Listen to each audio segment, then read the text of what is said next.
Ni hao, Wisha Stephanie. I am in the mall. If it seems like I spend a lot of time in malls, it's because I do. On bad pollution days or bad weather days, or when they both collide, I have found a fix to wanting to walk a lot, and that is because I love to walk, and that is malls. This is not my favorite place to be, but you make do with what you have, where you have it. I'm going to try to get on an escalator while I'm talking to you. Let's see how this works. Alright, this is my battery pack because I'm running out of battery. So just in case you see this as I'm flailing around, that's it.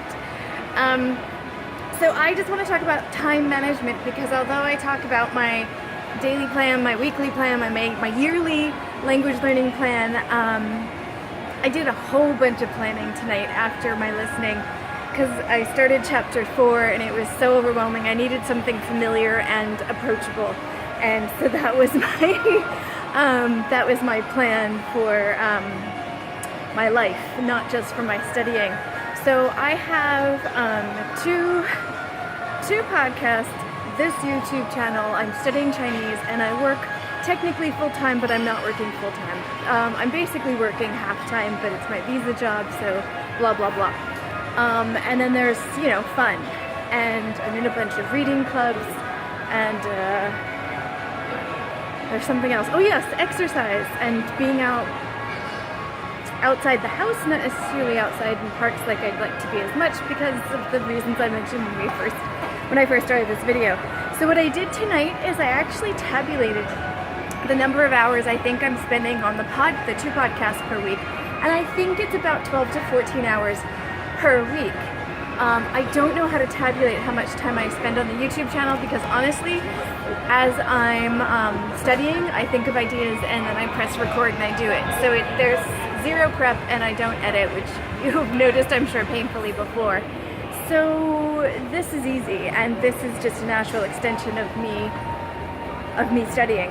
But I was beginning to wonder why I felt so overwhelmed, because I really enjoy doing the studying, especially the reading part of the studying Chinese, and I really, really enjoy making the podcast. But as I started to take classes about the editing and promotional stuff for podcasts, I started to work more on parts of it that I don't necessarily like, but that probably need to be done if I want to up my game. And I want to up my game. I really enjoy doing this, so I'd like to do this on a bigger level. And by this, I mean all of this. I don't want to have to pick one of these, right? So I refuse to streamline and make a decision on which project to work on. I choose all. And in order to do that, I needed to make sure that I can do it in the quantity that I have been doing it. So I made a monthly plan for the podcast, 12 hours a week. In May, this is not too bad, because the work that I am doing for my visa job is front-loaded in May. And my HSK test, it doesn't matter, because I'm going to be studying the same amount the whole way through May, because the test is, I don't know if you can see the ceiling in this mall, but during the day it's really cool because the sun just comes in and it's super nice. Not that I'm here during the day, but sometimes in summer it's light enough out when I get off of work, and this is right by one of the places that I work, so I can come in here and just absorb some sunshine without the other stuff. Anyway, it's a pretty mall for a mall. Okay, so yeah, so I scheduled in the 12 hours, and I'm going to track it this month, and I'm going to see if I can actually do the two podcasts with the time frames that I put attached to each thing. And the YouTube channel, like I said, it's almost no effort, and it actually helps me relax after studying, to talk to you about what I've done and the problems and the aha moments and all those kinds of things. So that's actually something I don't actually put into my schedule, and I don't know if I can actually do that, because that requires more organization, and I'm kind of organized out. So, so I scheduled that. So it's kind of a relief to look at 12 to 14 hours per week and go, oh, that's why I felt like I was time pressed, even though I'm only working essentially part-time on my visa job. I felt like I had no time at all between all of the things that I've committed myself to doing. I felt like I had not a lot of free time. Although one of the podcasts is reviewing these creative projects that these brilliant expats are doing And so I'm watching a lot of videos and I'm listening to a lot of podcasts from these guys, and I really enjoy that. So I guess that could be included in free time, but I don't even include the watching and the listening and the reading that goes into the reviews for the one podcast, so that's not even in the 12 to 14 hours. So now I understand time management. Even so, I think I'm still spending at least 1 to 2 hours on Chinese language learning per day. And it's funny because when I talk to people who learned the majority of their Chinese language in a year in an intensive program, they're like, how can you only do that? Why aren't you doing 6 hours a day? And I keep saying to them, without breaking down the time frames I just broke down to you, hey, I have a job, I have a life. I'm doing this consistently but slowly until I can't.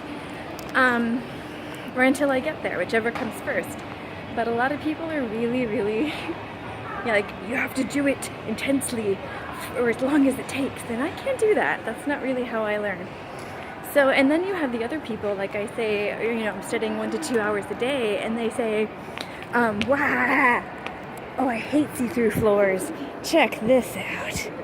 Evil. No way, I'm not going down that way. Did you even see that? I don't even know if you saw that. But I got laughed at, which I should, because it was totally stable, but I can't do it. Anyway, what was my point? I swear I had a point. Oh, now that's too dark down that way. Not going down there. Oh yeah, so then the other people say, you're studying how much per day? Like, that's a lot. How can you do that? But honestly, once I start, it's actually really fun, especially I do the listening first because I hate that the most, and then I do the reading because I like that I do the listening first because I dislike that the most, and I get that out of the way, and then I do the reading because I really enjoy that, and by then I've got some of the sounds of the language in me, so when I see it, I can kind of hear them saying it correctly instead of me saying it incorrectly. So once I get into that, it's actually kind of fun. I have to stop myself during the reading because I want to do all of it. And in order for it to sink in, I need to do it every day, not all at once.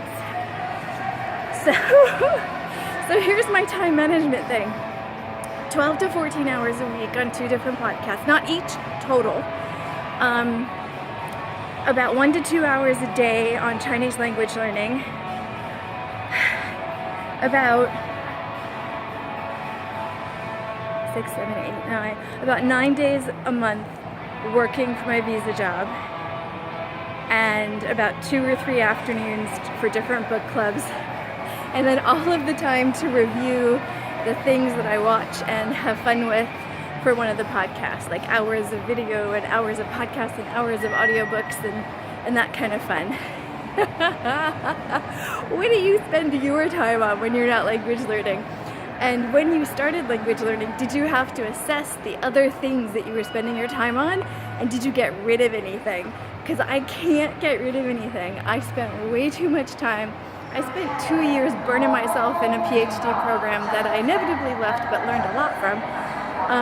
So when I got free time, I filled that sucker up, and I'm not cutting anything out. Well, clearly I cut out pay because I'm not working as much. So I cut out the important thing, money, for a number of reasons, not just money, but I'm not going into that here. So I cut that out, but I'm not cutting out any of the fun stuff. Oh my God, look at all these massage chairs. If only, no, I would fall asleep right now if I did that. Anyway, so it's really interesting because like I focus on the things I'm doing during language learning, but I haven't fully mapped out or given you an idea of where my other time goes and why I can spend so much time on this. I feel like an hour to 2 hours a day is a substantial amount of time for an adult to spend on a language. But to each their own, right? I can't, are you kidding? When I was doing, I've done a few intensive Spanish programs before, for like a week or 2 weeks, or I think even a month was my biggest time frame, and it blew my brain out, so I can't even fathom doing that in Mandarin right now. Can't even fathom, and I'm a year in, so it wouldn't be the cognitive load. Check out these screens. Can you see that? The small is amazing. For a mall. Anyway, so I can't even fathom studying Mandarin Chinese for 6 hours a day. I think my head would explode. Like when I self-study, I push myself, like push myself.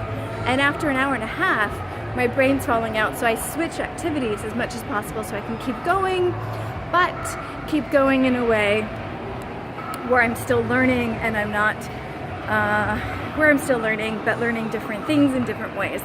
Anyway, so I wanted to talk about that, all of the time management stuff, because I just kept adding on different things to do without really evaluating if I could do all of them. And who knows, maybe at the end of May I'll decide to downsize something, but I doubt it. I'm not very good at getting rid of stuff I like doing, so we'll see what happens at the end of May. But I just wanted to give you a fuller picture of everything that goes into the other parts of my life. And I know I'm talking a lot about my podcast, and it's not meant to be a shameless self-promotion, but I'll put the links down in the show notes below. It's not language learning. They're both related to the expat experience. I love this cafe. It's attached to a bookstore right there. Oh, I'll walk by it in a second. I love bookstores. They also have an English language section in here for me and for others. At least for me, until I can get my language ability up. Anyway, what was I saying? I lost what I was saying. Anyway, I completely show me a bookstore and my brain goes blank. Oh, the podcast, right? So I'll put them down in the show notes. And that's it. That's it. I just meant it as a time management example, not as a, hey, you should listen to all my stuff, because it's all very different stuff. Oh, food. Anyway, they're about expat experience. That's what I wanted to say. One is about the first year, digging into blogs that people read, basically blog readings and reflections of me and other expats, called Expat Rewind. And the second one is Armchair Expat, where I do the reviews of different expats, creative projects that they do about the countries that they're living in. They're very interesting subjects. Like I said, they're still both works in work in progresses. I'm still learning how to do podcasts, but they're there if you want to see them. If you want to hear them, you can't see them because they are a podcast and they're audio. They're all free. As long as I have Baby Is a Job, I'm not doing Patreon, so don't worry about any of those moments for now. Alright, I gotta go. I was just walking really fast, so all the people staring at me as I was walking around with my camera would not stare at me too long, because I still am not used to this even after a year.